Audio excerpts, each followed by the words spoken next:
Fait que, il est où le parc au bus?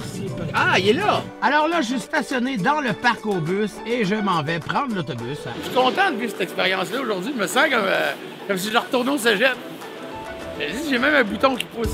Tu sais, il y avait une autre dynamique dans le transport en commun en 91 quand je suis arrivé à Québec. C'est beaucoup plus précis qu'avant. Je me souviens, nous autres, on arrêtait au Corée-du-Ville et puis on prenait le petit pamphlet puis on regardait à peu près à quelle heure il passait. Mais tu sais, s'il y avait eu un accident, s'il y avait eu de la neige, s'il y avait quoi que ce soit, on le savait pas, on attendait puis on embarquait dans l'autobus un coup qui était là. Il y a des travaux sur la rue Vachon. Ils te le disent tout, regarde. Même nouvelle en direct via Twitter. Moi, j'ai remarqué comment les chauffeurs sont bien assis. Ils sont bien assis, ils ont des chaises qui font vous. Tu sais, fait que c'est pour ça qu'ils sont de bonne humeur, qu'ils sont contents de voir du monde, qu'ils sont comme dans un lazy boy, toi chaud. Ça s'en va avec ça, avec le gros volant. Moi, je trouve ça trippant tellement que. Tu sais, je me disais tantôt, ça doit être le fun de chauffer un autobus.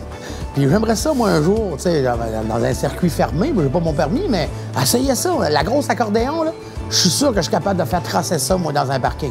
C'est avec Nomade, l'application. Tu sais, tu peux suivre en temps réel ton autobus. Tu sais exactement ce qu'elle est où, tu sais exactement à quelle heure elle va arriver, tu sais exactement à quelle heure toi, tu vas arriver où tu t'en vas.